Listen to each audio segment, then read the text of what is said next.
Welcome to the Autistic Culture Podcast, where we celebrate autistic contributions to society and culture. Join us every Tuesday as we dive into everything from famous autistics in history to the pop culture, unique passions, and the special interests that define our community. Whether you're autistic or love someone who is, welcome to Autistica. We're your hosts, Dr. Angela Kingdon, the linguistic autistic, and Matt Lowry, licensed psychological practitioner. Join us as we explore the values, traditions, and identity of Autistica. Episode 87, You're the Worst Is Autistic.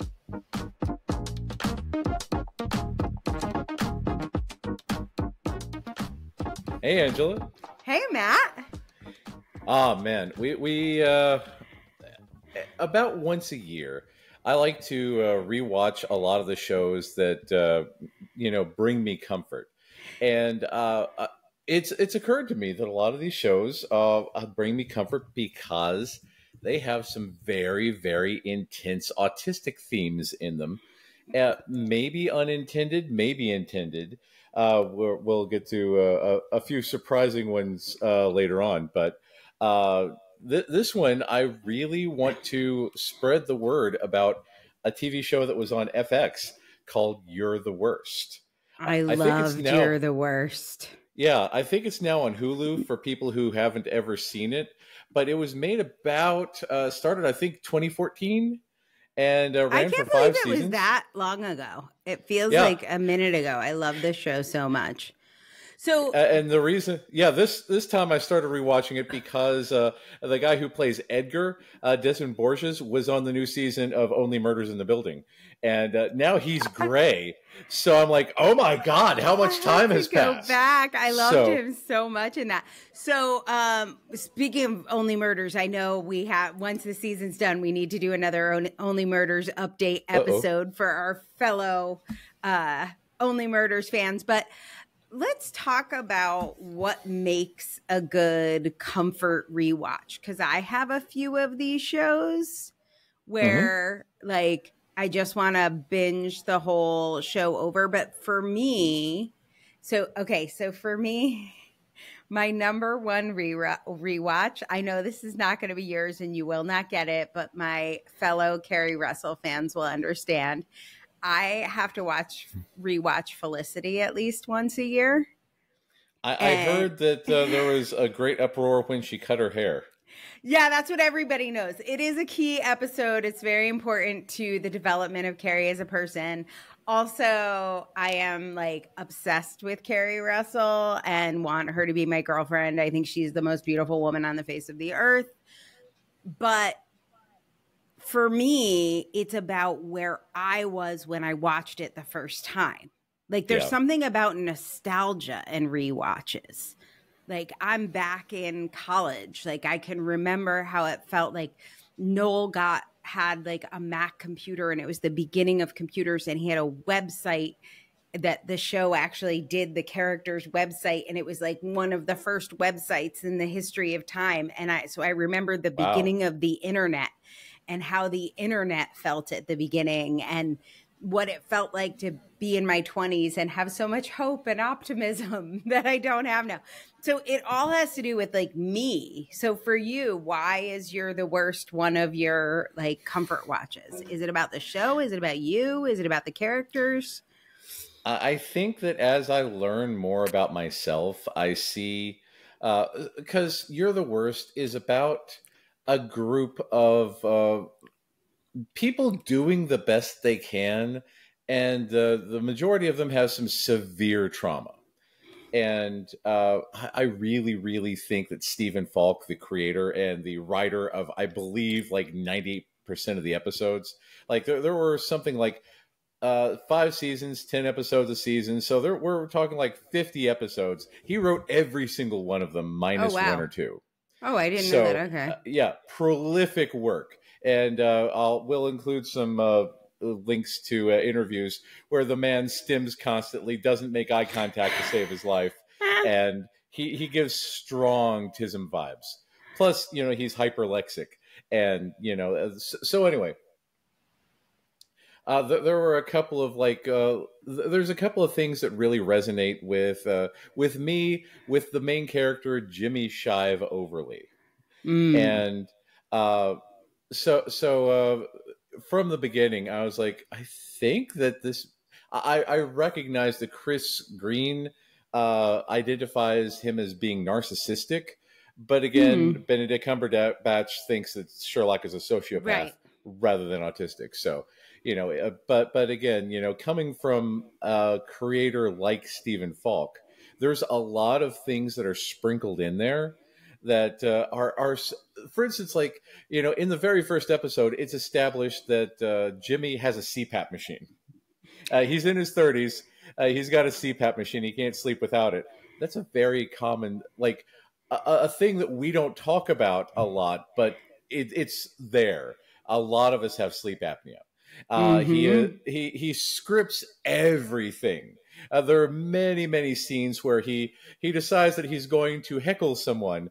He prints out an entire page of heckles with the header "Jimmy's Heckles" by Jimmy Shive Overly, so he can read his heckles to people. And of course, they're horribly over-constructed heckles. They take like 2 minutes to read, waiting for a response. He Right. is just general. All of these things when I'm rewatching, and there were a couple of life events when it was first aired. I was going through my divorce from my son's mother, and I was like, "Oh, that's a rough time. I understand where they're coming from." Uh, my father died like 2 weeks before Jimmy's father died in the show. Wow. That was Yeah, well timed. yeah, it was really, really something else. And I had the same reaction to my father's death that Jimmy had to his father's death, because we had similar relationships with our fathers. And That's it huge. was, yeah, and my son's mother was horrified that when Jimmy learned that his father died, I laughed out loud, and then Jimmy laughed, and then of course, we're like, yeah, ha ha ha, yeah, See how that's the thing. narcissistic you are? Yeah, exactly. Yeah, because we don't get the emotions. And Mm. that's but again, it's navigating difficult relationships.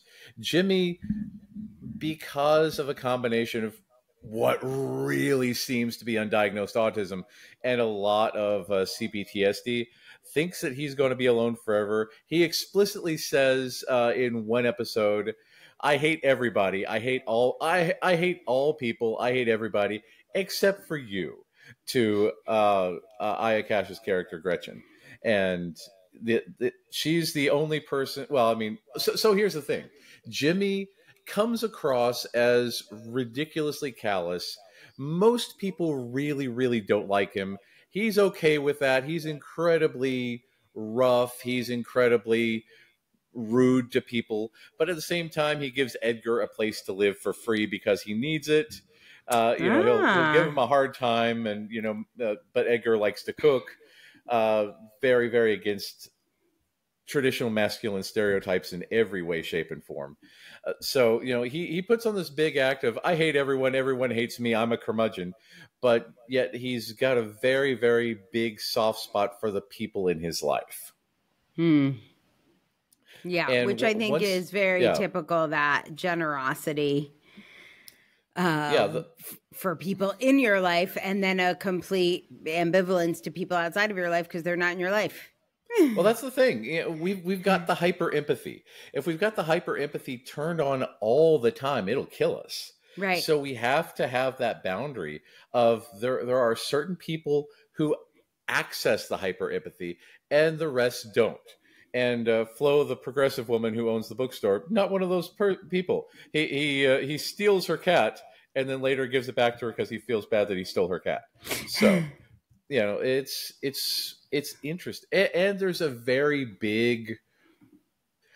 Even the first time when I was watching this, even before I was like picking up on all of the autistic coded stuff, Becca and Vernon are remarkably. Oh, the first time I was watching it, boy, they're super white because they do everything that white people do, including a podcast. But look at us being white. yeah, exactly. But that's the thing. They're also ridiculous neurotypical stereotypes.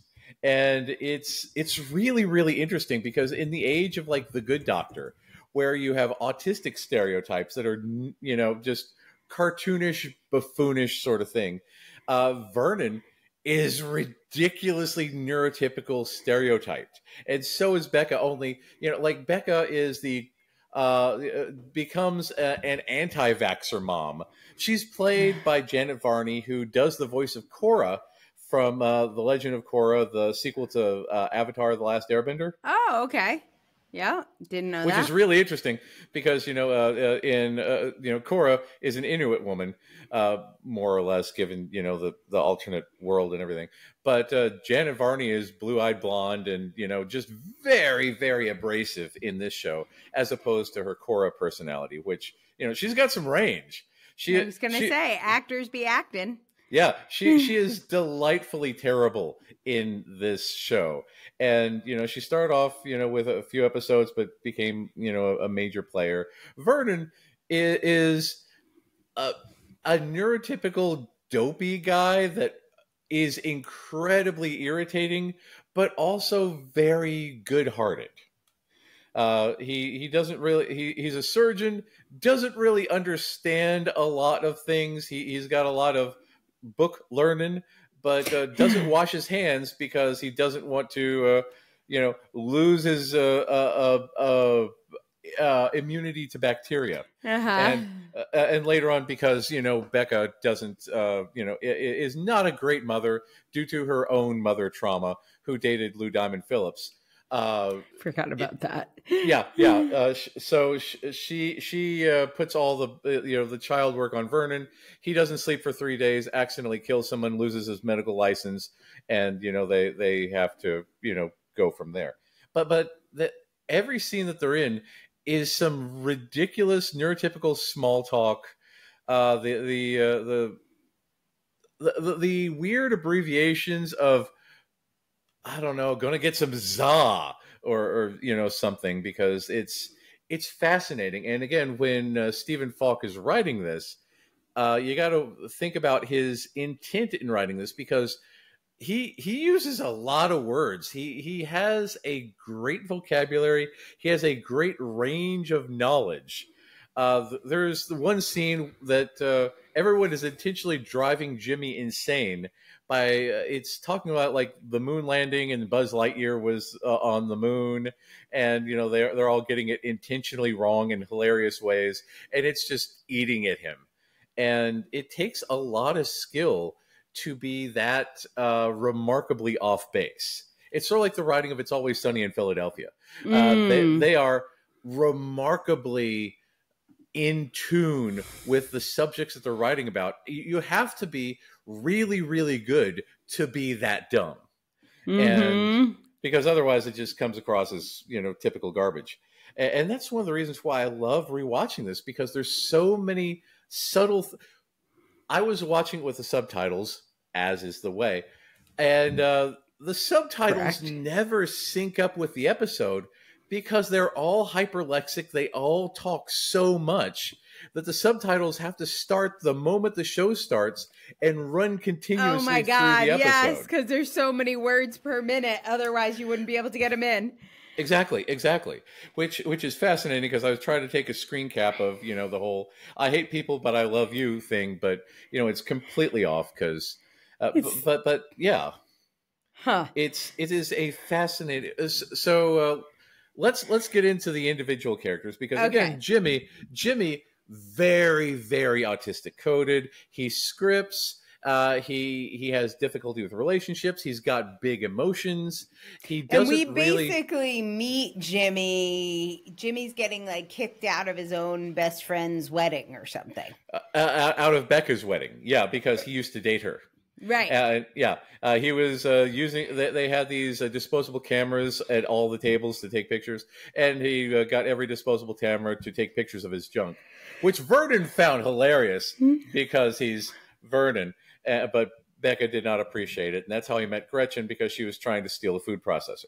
Right. So, Okay, Yeah. so like right off the bat, we've got some social communication challenges for Jimmy. Which is where the title of the show comes from, because everybody in the show has been told that they are just absolutely the worst. And again, with especially with Chris Green, assuming that Jimmy's a narcissist instead of that, he has difficulty with, understanding some differences in people, difficulty in communicating his needs. He's a little isolative due to trauma. Yeah. This is where a lot of this comes from. So we've got the CPAP, we've got his special interests. For instance, like in the Halloween episode, the spooky Sunday Fun Day, I believe. Yes. Yeah, like he was a character from Buckle Your Shoes, and he paid an insane amount of money for this costume. No one got the reference. He was very, very pleased with his costume, but nobody got it except for like the bartender. And that's a very, very common experience for us. If you go and, you say, oh, look at my costume. Isn't it so great? I don't understand it. Oh, man. Right. That is a very common. And it's so fun to put it together, and you have so much attention to detail, but nobody's there to appreciate it. Exactly. Yeah, he's got the intense passion for writing. He's got a strange compulsion for NCIS-LA, where he was actually excited to be a writer for the novelization of the show. Little things pop out of nowhere, like when he proposed to Gretchen and then dissociated for 3 months because he was overwhelmed with creating family because he didn't quite process his father's death. And so anyway, Jimmy grew up in England, where I hear a lot of people are. Yeah, and all the best people are here. Yeah. And they did not understand him. He was very close with one of his sisters. Everyone else called him Shitty Jimmy because they pushed him into a pile of shit. So, yeah, I forgot about that.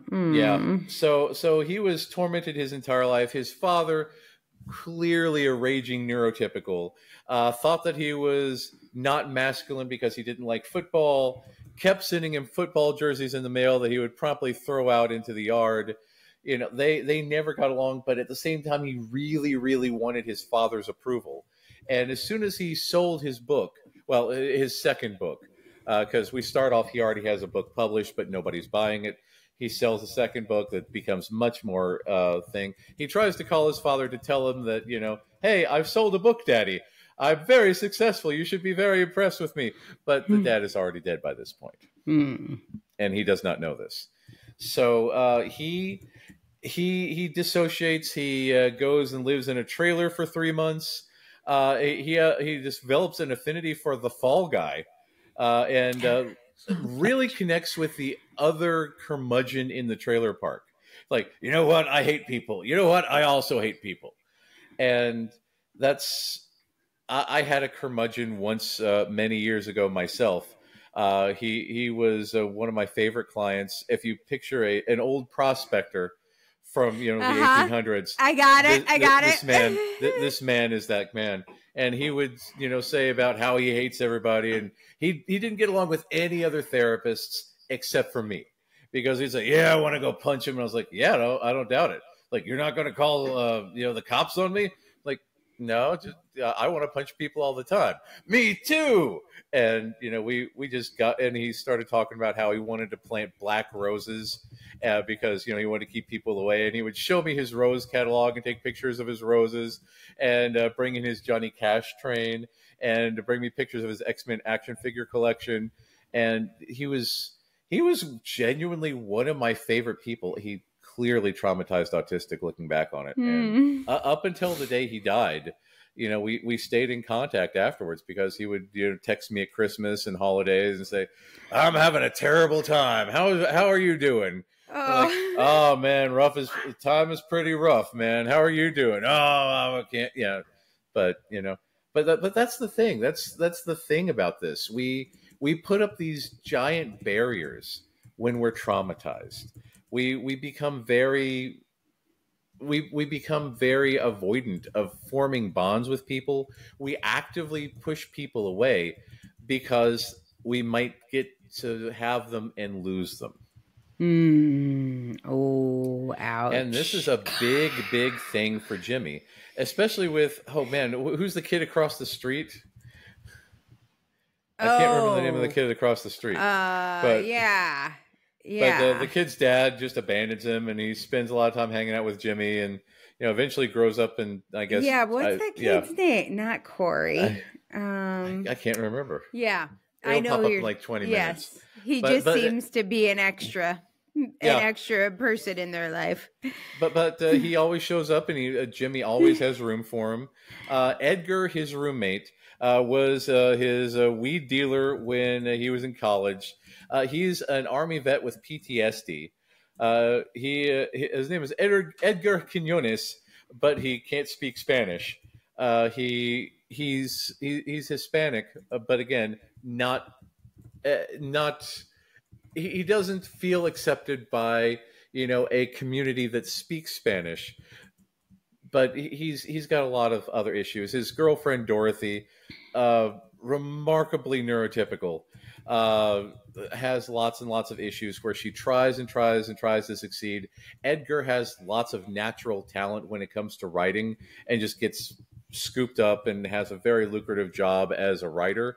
And she worked for years doing improv, but never really got anywhere with it. And there's a lot of imbalance with job and certainty and all this other stuff. But again, Jimmy just kind of lets them all move into his house, right? As you do. That's what my family always wondered that about me. I was always letting, but if I have a house and people need a house, why would you not? And that's the thing, because he keeps saying over and over again how much he hates people, how much he wants to focus on himself, but he always has room for all of these random people who come into his life, especially Gretchen, because Gretchen is a hot mess. Gretchen has clinical depression. There's a big arc where she's going to therapy. She verbally terrible to her therapist. Her therapist is a total pro about it and realizes that it's attachment stuff. Gretchen's parents were just terrible, high standards, just very alienating. And Gretchen goes off and, has, a wild party time, but she is desperately, desperately alone. Right. And she ends up with Jimmy, and, they start off with the pretense of a hookup, because they're like, I don't want a relationship. Do you? No, I definitely don't want a relationship. And they immediately move in with each other. Right. So correct. Yeah. That's how I ended up married. Exactly. My husband was like, I'm only here for I'm only in the US for a few more months. I'm like, good, because I don't want a relationship. He's like, me neither, because I'm moving back to England. Great. Then we won't have a relationship. This is perfect. Exactly. Yes. And that's the thing, because especially if you're autistic and you're traumatized, opening up can be terrifying. Opening up can be painful. And bone deep dissatisfaction. And I love the episode titles, because they're all really, really elaborate things. And Fix Me, Dummy is one of the episodes, again, with the therapy. But again, Gretchen knows that she has these periodic spells of depression that can't be fixed, even though she doesn't try medication or therapy. So she doesn't want Jimmy to fix her, but Jimmy says, that's okay, I can fix it, because, he's Jimmy. So, he tries to, get a murder tour, because she's very much into true crime podcasts. He tries a lot of stuff to try to make her happy. She fakes it. A lot of masking going on. Jimmy literally masks many times throughout the episode with a fake mustache, because, he's under the impression that this is, not only appropriate, but no one will ever find him. But that's the thing. He and Gretchen have a tenuous relationship all throughout the show. And Gretchen's big thing is, I want the freedom to be able to leave if I ever get overwhelmed. And by the end of the show, the last season is sort of like a Lost, the show sort of thing, where they've set a lot of it in present day, then have fast forwards to the future. Like, Jimmy and Gretchen planning a wedding, And then at the end of the episode, it's fast forward like 5 years and he's selling his house. Right. They're planning a wedding, and then they fast forward 5 years to, man, I can't believe he came. After all that happened, he should know not to show his face around here. And you know that they're not going to get married, and indeed they don't. But they do make a commitment to stay together. They raise a little girl together. They make a relationship that works for them, given the limitations of their respective traumas. Yeah. And in that, it's fairly hopeful, because broken people are capable of having really, really good and meaningful relationships. And Edgar, eventually, he has PTSD. He sort of takes all of Jimmy's shit all throughout the show. He really, really wants Jimmy and Gretchen to be together, so he plays matchmaker a lot.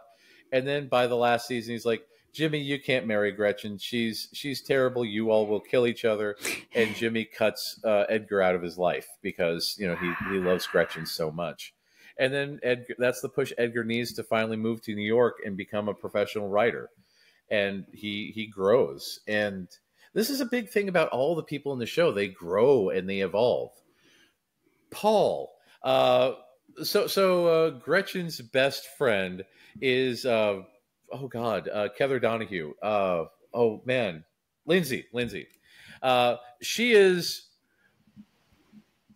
I wouldn't say neurotypical, but she is not the sharpest bowling ball. Okay. She has a lot of issues. She has a lot. There's one time where Gretchen is trying to practice mindfulness in a restaurant and trying. Oh, hello. We have a new co-host. I've never had that happen. Hello, you would like to be on the TV? That, for those of you listening to the podcast, my cat just jumped very clearly into the screen. I was hoping that you own a cat, because if that was a strange cat, then we would have a whole conversation. Yeah, there. No, it was my cat, so that is somewhat encouraging. Yeah, but yeah, it's So anyway, Lindsay. There's one scene where Gretchen is in a diner trying to practice mindfulness, trying to practice deliberate eating, and she's like, "Lindsay, do you have any thoughts on this?" And Lindsay apparently does not have an inner monologue. Lindsay, most people don't. That's the for thing. Us. Yeah. And this is the thing, because Gretchen is horrified by this. What do you mean? And it's like, so what's going through your head? And Lindsay's like, eating, hungry, need to poop, don't need to poop, boobs. And she's just, whoa. Which is why she does not relate well to her husband Paul, who is pretty much as explicitly autistic as a character can possibly be. Has the autistic accent, is into like drones, very again. But so here's the thing about the trauma and everything. But we might want to take a commercial break before we get into that, because there's a big difference between a traumatized autistic relationship and an untraumatized autistic relationship, and then a relationship that traumatizes an autistic. But stay tuned for that. We'll get to that after these messages. If you're anything like me, online quizzes might be your guilty pleasure. That's why I am so excited to announce the Autistic Culture Quiz. It's fast, it's fun, and it's pretty to look at. But best of all, it might just change how you see yourself. Take it right now at bit.ly/autistic culture quiz. If you've ever felt like you just get autistic culture, but you don't know how to explain it, this quiz will help you explain autism from a non-medical perspective. Each question is based on one of the 10 pillars of autistic culture. Take the quiz now and improve your cultural competency. It's totally free. Just go to bit.ly/autistic culture quiz. And autistic culture quiz is all one word, all lowercase. This is the way.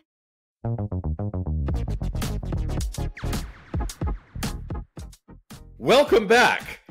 So now let's talk about trauma and relationships in the autistic brain. So it's later established that Paul was raised by older parents, which is fairly common among autistic people because for a while it was believed that older parents have, reduced for some reason.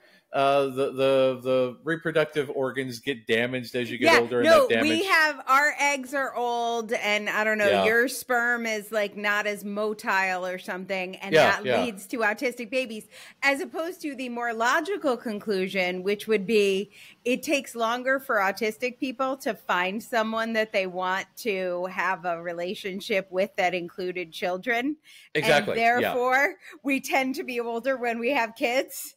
Exactly. But I love how science tries to find these causal links. They're like, we figured it out. If you have a baby when you're old, it's going to turn out to be autistic. Don't do that. Have babies early. Yeah, exactly. And that plays into this stereotype. And one episode where they go to visit Paul's family, and he invites Becca and Vernon because by this time, Vernon is his best friend in the world, which they have a very interesting dynamic. Paul is super autistic, Vernon is super neurotypical, but they balance each other out fairly well. So they go to Paul's family for a comet viewing. And everybody there is autistic as hell. Everyone, is dressed to the nines for a comet viewing party. They all have their telescopes out. They all have fancy music. They're talking and, they're having great conversations, not superficial bullshit sort of thing. And we like that. But this is the thing. For some reason, he chose Lindsay. And Lindsay did not want to be in a relationship, so she torments Paul throughout the series. And he has a character arc where he goes into like incel territory, then comes out of it, thankfully. But it's so we've got the spectrum of an autistic person raised in an autistic environment. He's able to become successful. He becomes like the head of some sort of investment thing. He's got, all sorts of money. Later finds someone who is very, very much his twin flame, but gives her up because Lindsay intentionally gets pregnant. And and that is incredibly unfortunate for Paul. Paul gets put through the ringer. But so there's so little research done on non-traumatized autistics because we live in a world where non-traumatized autistics are not common. Just because we try desperately every day to fit into a world that is not made for us, where we try to adapt, where we burn out, where we push ourselves past our natural limits in order to do what is expected of us, because otherwise we have self-esteem issues. We blame ourselves for not being good enough. And this is a big reason why, again, Jimmy has the issues that he has. So Paul and Jimmy, while they don't really interact a lot in the show, they're very, very much two sides of the same coin on that. Because, Paul walks into a relationship optimistically and gets really, really hurt. Jimmy goes into a relationship pessimistically, just assuming it's going to be a disaster. Exactly. So it's a really, really fascinating dichotomy there. But I feel like I've tried all of those approaches and none of them, like they all end in disaster. Like that's the thing. I feel like that's the way. I had this strategy. So I had this like huge magical, like love of my life relationship that was very like burned hot and fast. And it ended, but I was not done. Yeah. And so just in case this person came back around, I wanted to stay available. So I went through a period of about 2 years of only dating married men. Oh, yeah. Generally married men 20 to 30 years older than me. Yeah, just to make sure that you were not taken. I'm just in case this guy comes back, I'm going to be available. I will make sure I'm not taken. And the thing is, weirdly, those were my happiest relationships because I knew exactly what I was doing. It was very conscious. I told them, they knew what they were doing. Like, I wasn't gonna, whatever. Like, I know it's very dysfunctional, but it was, at least there was like a logic to it and a sanity where when I was actually dating and looking to like be in a serious relationship with someone, and I would go on an amazing date and get ghosted and just not understand. I know we had a great time. I was there. I'm 100% sure we had a great time. How is it that you are not speaking to me now? Yeah. That fucked with my head much more than dating like old married men. Yeah. Like that didn't fuck with my head. I knew what I was getting. And if they ghosted me, I'm like, oh, I get it. Whatever. They have a wife. Like, they're probably doing things with their wife.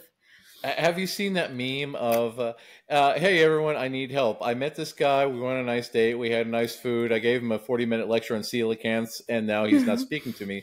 Is it possible that I didn't give him enough information about coelacanths? Yeah. Fish people, please respond. Correct. So, yeah. Correct.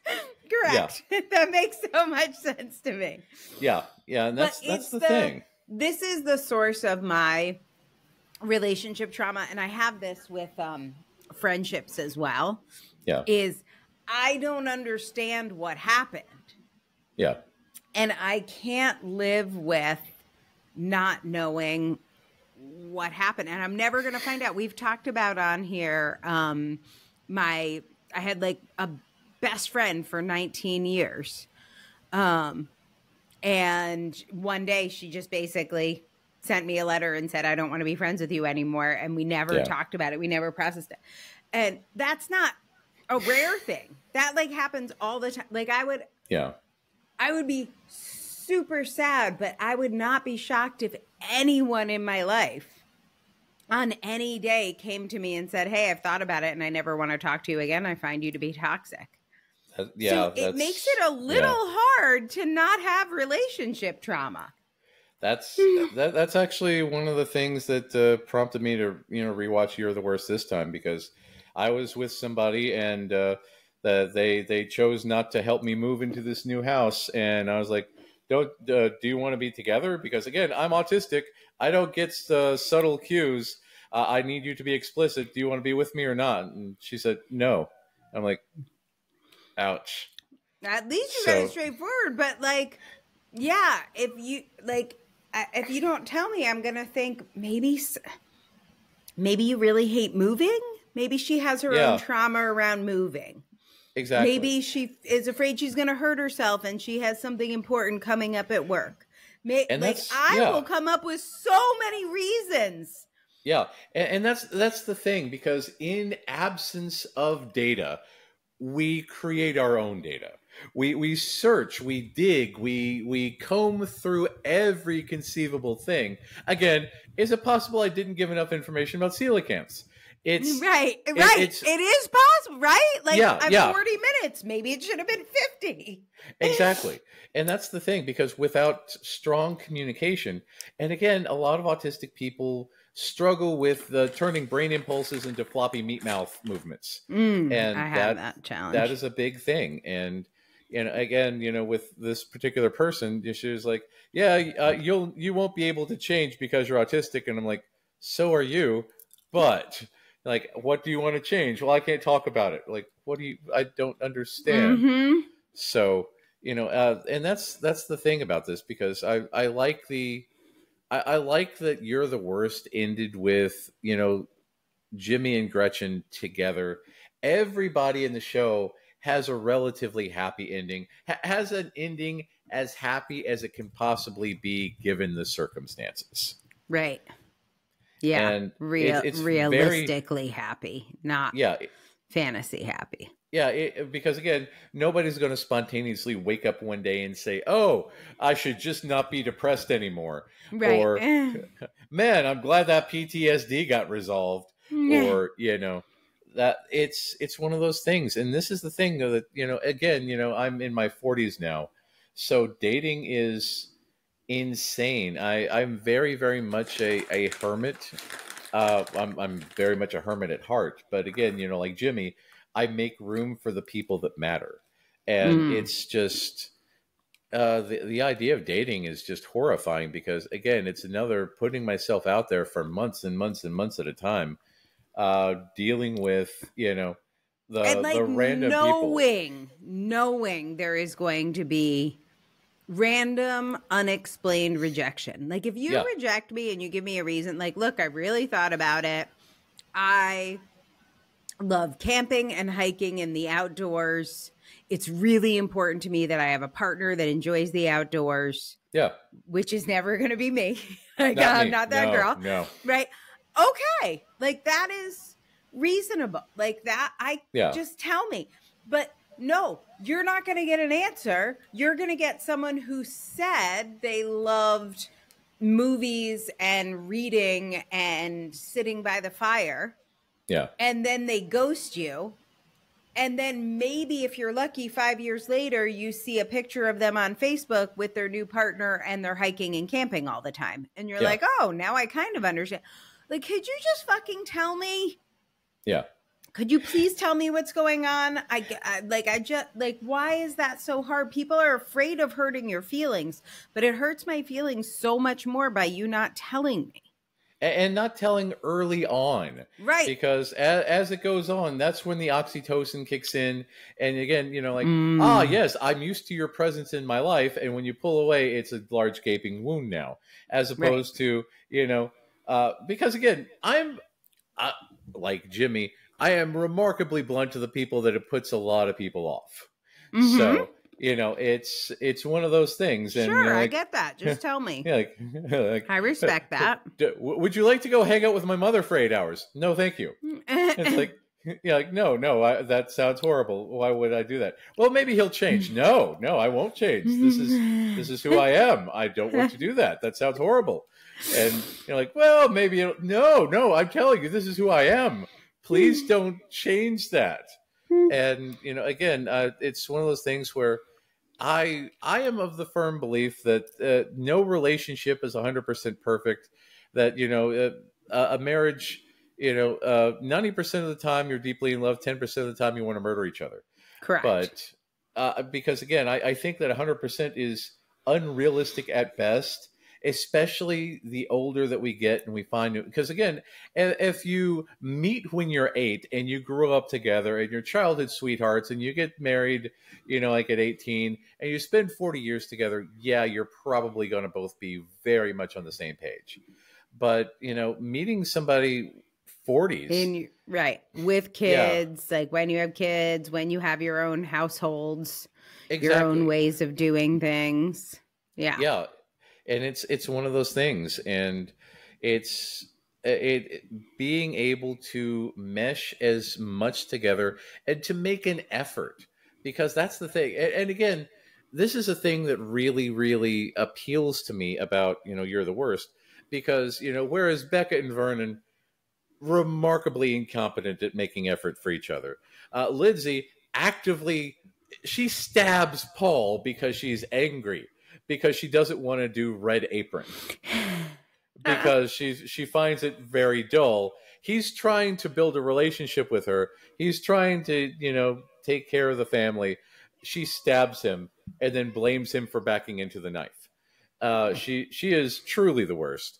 But Jimmy and Gretchen do make efforts to be with each other. Gretchen goes to therapy. Gretchen tries medication. Oh, yeah. Gretchen does work on herself so that she can be a more fully formed, competent human being, and works on her place in the relationship. Jimmy tries desperately to get Gretchen's needs met because he sees that she's suffering. And of course, his response is, "I could fix that," because why wouldn't it be? Because that's autistic. Because they say, "Oh yes, there's a problem. I could fix that problem." And it's one of those things that they both make efforts for each other, and in the long run, those efforts pay off.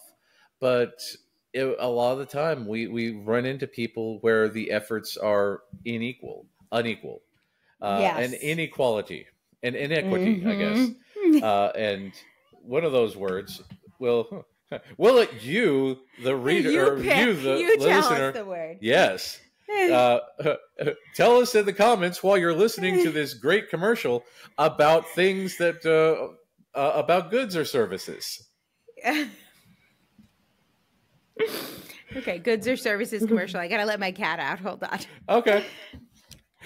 Hey, goods or services, come here. No, don't go under there. Come here.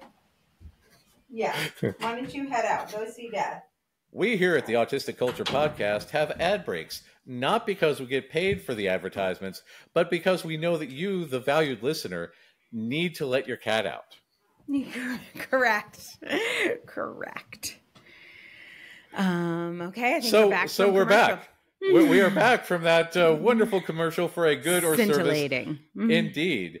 But this is the thing about all this. We need to make equal efforts. If one person is doing all the work, that person is going to get drained. If one person doesn't realize that there needs to be any effort, they might feel smothered by this person trying to do all of this stuff. It's a big exchange, and that's the thing, because one of the things about the people in You're the Worst, they all come from these relatively horrific backgrounds, lots of family of origin trauma, incredibly selfish parents, incredibly maladapted parents, and they don't really learn from these people how to have a healthy relationship. And this is one of the things that plague us as autistic people. It's not that, autistic people inherently don't understand relationships. It's that there's this intergenerational internalized ableism and a lot of maladaptive coping strategies, like where we are more at risk for alcoholism, drug abuse, and, higher rates of divorce and Cassandra syndrome. And for those of you who don't know, Cassandra syndrome is where the allistic partner blames the autistic partner for all of the problems in the relationship because there's something broken about the autistic partner. And we believe it. I mean, that is my whole first marriage. I was like, my husband was got to the point where it was physically violent, but for a long time he was like verbally threatening me and describing like how he was going to kill me in great detail. Oh God. In front of our baby. And when he was doing this, he would go on these like long tirades about how he was going to kill me. I would think like it's not unreasonable considering what an asshole I am. Yeah. Like that's not like maybe me too. So I really struggle with freeze. My main terror response is freeze. So I would like sit there and take it. Yeah. And then like the feedback I would get from like lawyers and friends would be like, why didn't you kick him? Why didn't you sit on him? I'm like, I don't know. I was frozen because that's what I seem to do is freeze. And while I was in this like super frozen, overwhelmed state, all I was thinking of was like, I must be really fucking annoying. Yeah. If you're this mad. And that with me, I overcompensate because I have been told repeatedly that I am too much. That I am too emotional. I am too big. I am too loud. I have too much stuff. I am overwhelming. So I try my best, and I hate the word try. I actively work to make other people overly happy to justify my existence in their life. And I recognize that is my toxic trait. And I'm actually on a waiting list for an autistic therapist right now because there's so few of us out there, and most of them are my friends. So, right, and that makes it complicated. A little like, conflict. Hey, we're in the community. It's it's almost incestuous because there's so few of us out there doing the things that we do that we're all in the same group together. I saw an ad for, I think it was $97 to become a coach for autistic people. Oh, which I found like highly alarming. And I clicked on it, and there was the page with all the people's faces, and like all the teachers. No, it was like the sales page, and then it had okay, yeah. And I literally did not recognize a single face. And I was Yeah. like, oh, this has to be terrible. It's $97 and I don't know a single one of the teachers, which should not be the criteria for figuring out what's a quality program. Yeah. Because at this point, whenever there's a training advertised, whenever there's CEUs offered, I see who is involved. Inevitably, if there's like 10 or 12 people, I know one or two people. And I'm like, oh, hey, I'm glad that they're doing that. Good to see them doing that. I'm like, hey, good to see you doing this. And if you see none of them, yeah. If you run. If your training has nobody that I know, it's a bad training. I mean, I know that sounds really screwed up, but it's really true. Yeah. Well, I mean, we're enmeshed in this life. This is the life that we live and that we love and that we vibe with. So we know it better than most people. Yeah. So if you're thinking of doing a program, if you're thinking of doing a training and you are part of our community, comment on Substack. Matt and I will look at it. We'll tell you. Yeah. We'll tell you if we know anyone. Yeah. But that's the thing about it. I recognize that even when I was moving, again, because I didn't have help from my partner, I asked, I first of all got the U-Haul truck, right? Mm-hmm. And I planned on driving an hour in the U-Haul truck and then getting a lift back. But I was like, no, I'll count on my mom. And then my mom was like, I was like, Mom, can you drive my car? And her immediate reaction was, I don't like your car. Your car makes noises. What's wrong with your car? I can't drive your car. And I was like, oh God, Mom, please please just drive my car and don't make this hard. Yeah. And we hit a point of, I put my stuff very carefully in here, and she wanted to reuse one of the totes. She took my giant Millennium Falcon and just set it on the floor. No! Oh, no. That's the exact reaction I had. And I was like, Mom, you can't do this. And her reaction was, oh, fine. I'll just go and never talk to anyone ever again. I'm just done. Ah, yes. I know that response. Yes. Like, you see, this is right after she was bragging about how independent her two children are, when I am traumatically independent and just nobody around, and my brother lives with her. And I have no doubt that my mom is currently listening to this, and I've already told her that, this is why I have issues, because, with healthy boundaries. When I got pregnant, I moved to Connecticut because I really thought I wanted my family's help with a baby. Like, I knew a baby wasn't going to be easy for me and my husband. And I was like, it'll be so much better to be around family. They can help with the kids and, free childcare. Mm-hmm. And I very quickly learned that free childcare is among the most expensive available childcare. Yep. Sort of like free moving help can be quite expensive. Yeah. So my mom's rules were, even though we were cloth diapering, if she was going to help, I had to use Pampers, like whatever they're called, disposable diapers. Yeah. Which was like against our values, but also, my kid's autistic. He was super sensitive from day one. Yeah. And if you put plastic diapers on him, he screamed. And if I put no diapers, which is what we mostly did if we were home, or cloth diapers, he did not scream. So that's how I made that decision. Lack of screaming. Yes, lack of screaming was one of my requirements. Then I was going to use, for the first year, I wanted to do exclusively breast milk. But my mom was like, if I'm going to help with the kid, we have to use formula, even though you pump breast milk, it goes into bottles. You can then place the bottles into the fridge or the freezer. But my mom had this idea when she would come over, it was one bottle for every 2 hours. And so she would get 6 bottles out and she'd put formula in all of them and water. And then she would line them up in the fridge and they looked nice to her or whatever. And she was going to use the formula, whether I wanted it or not. And then the third thing is with my child. And then the third thing was we had a no TV house. It's not like we're Puritans. We just watch on our screens. Right. So we don't have a TV. So a couple days in, my mom buys a TV And she's like, buys a box of Pampers and buys the Infamil, which like I hate Nestle, and was like, and I was like, oh, free, and like I think she even paid for those things, by the way, because like she's that wonderful. The things I didn't want, in my home to put in your house, yes. And so, and it's like very.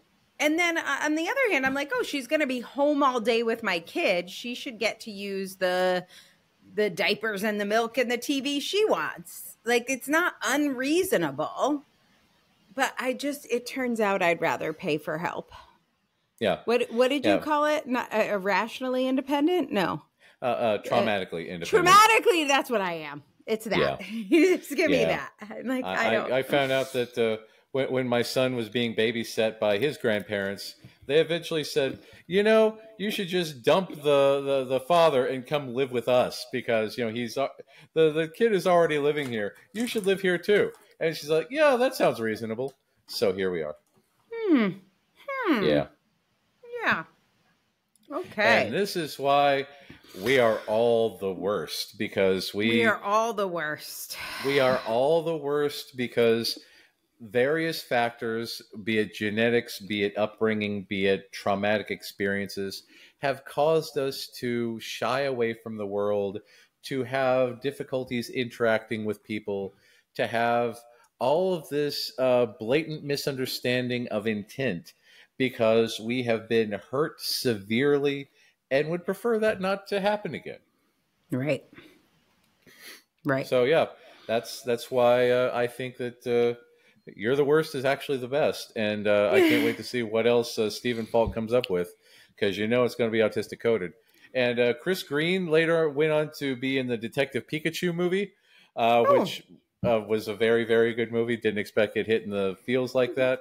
Aya Cash later went on to do The Boys as Stormfront, and she's Jewish, plays an anti-Semite quote unquote superhero.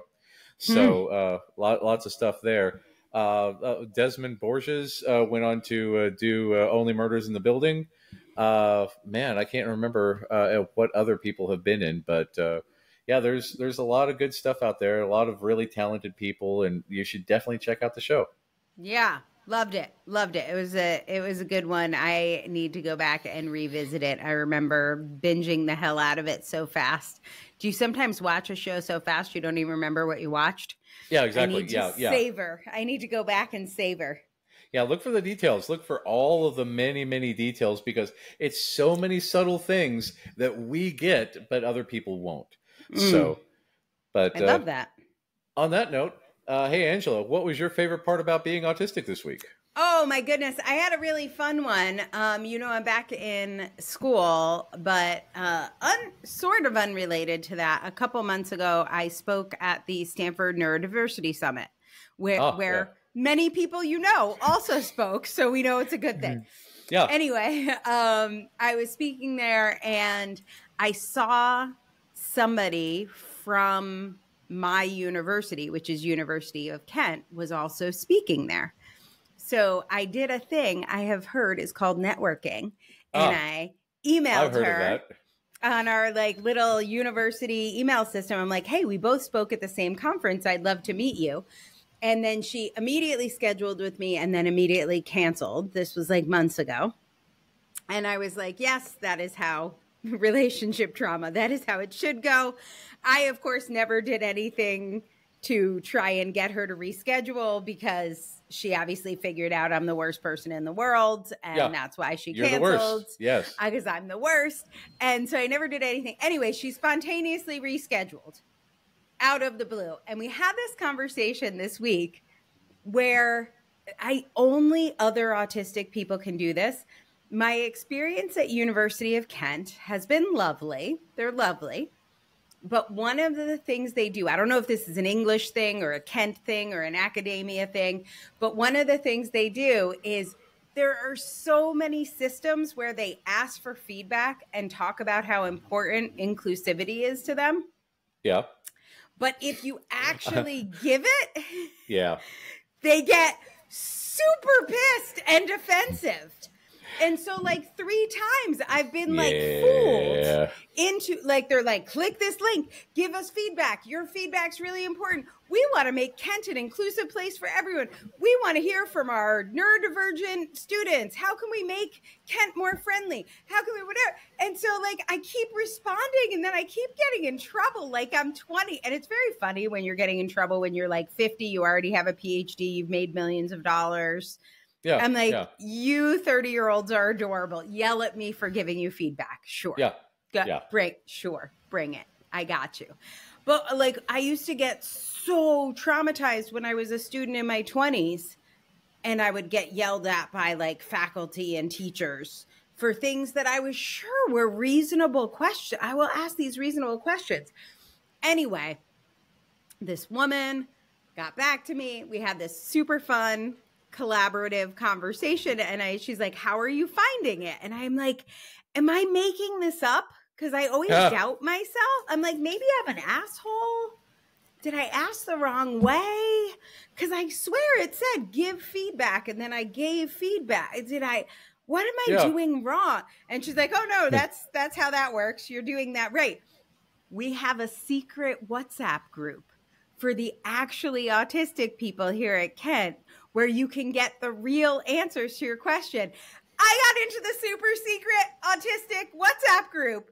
And finally, everything makes sense again. The secret society. Congratulations. Oh, God. See, look, networking is worth it. I don't do the networking. And I would have never done anything to follow up with her. But I finally felt not crazy. And I think being gaslit is such a fundamental part of the autistic experience. Is like, it must be me. Yeah. Everyone's looking at it like it's me. It's that whole Emperor's New Clothes feeling all day, every day. You guys know he doesn't have clothes on. Yeah. Yeah, like the group gets together and we've all decided that you're an asshole. So you are definitely an asshole because we all have this agreed upon thing that we never told you about, and we don't really discuss it. We don't really examine it, but you don't fit it. So you're definitely an asshole. Right. But then like Chevy Chase really was an asshole in Community. So I'm always like, am I Chevy Chase? Maybe I'm Chevy Chase. Maybe I shouldn't be let in the group. Yeah. Because again, we go with the Occam's razor that, if the most obvious answer is the one. So right. Anyway, I found my people at Kent, and that is definitely the best thing about being autistic this week. That's awesome. Yeah. So anyway, I think we are the worst, but I think that's fine. We are who we are. We are who we are. It's going to be what it's going to be. So thank you for taking us back down memory lane. If you have watched You're the Worst, we would love to hear your favorite episode in the comments. Otherwise, just tell us your relationship trauma and we will sympathize with you. We've been there. So thanks, everyone. Have a good one. Thanks for listening to the Autistic Culture Podcast. If you enjoyed today's episode, don't forget to check out our advocacy episodes every Friday, where we explore important issues and share strategies for living your best, most authentically autistic life. And for even more autistic culture, consider becoming a paid member for exclusive perks like Q&A calls live with Matt and I, a virtual writing circle, and our new self-defined living course by Becca Laurie Hector. Fun fact, it costs us about $8 for every minute you hear or see us on the podcast, but our member pricing is just $8 a month. What a bargain! Buy one, get 500 free. Seriously, if you could afford it, we would really appreciate your contribution. It makes this all possible. And of course, the best way everyone can support what we're doing here is to rate, review, share, and subscribe on Substack or your favorite podcast app. This is the way.